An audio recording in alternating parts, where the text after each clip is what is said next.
ఒక పూట భోజనం మానేస్తే బరువు తగ్గిపోతాం.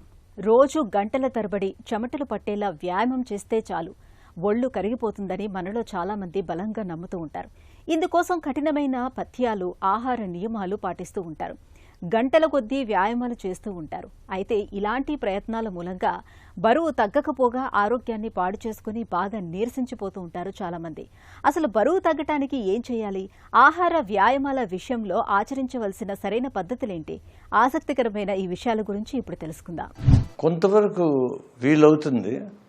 వాళ్ళ బరువు అంత ఎక్కువ లేకుంటే ఆహారం మార్పిడులు కావాలా, వ్యాయామం చేయాలా, ఎక్సర్సైజెస్, ఫిజికల్ యాక్టివిటీ ఇవన్నీ చేయాలి.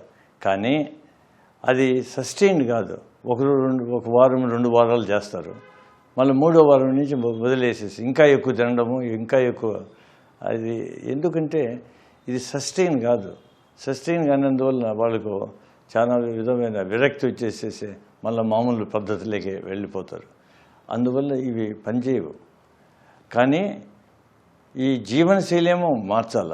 నీవు ఏ ట్రీట్మెంట్ తీసుకున్నా, సర్జరీ చేయని, లేకుంటే మందులు తీసుకుని, మెడికల్ మేనేజ్మెంట్ చేయని, ఏది చేసినా జీవనశైలిని మార్చాలా.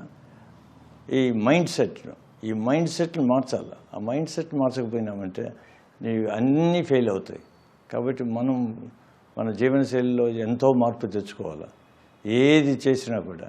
కానీ సర్జరీలు వేరే వాటిని చేసినప్పుడు అవి టూల్స్గా పనిచేస్తాయి. ఇప్పుడు మీరుగా చేసుకున్నారంటే ఈ రెండు మీకు టూల్స్ లేవు కాబట్టి ఫెయిల్ అయ్యేదానికి ఛాన్సెస్ చాలా హై. ఎవడో 1 in million వాళ్ళు వెయిట్ లాస్ అయ్యి అట్లే సస్టైన్ చేయగలిగే వీలవుతుంది.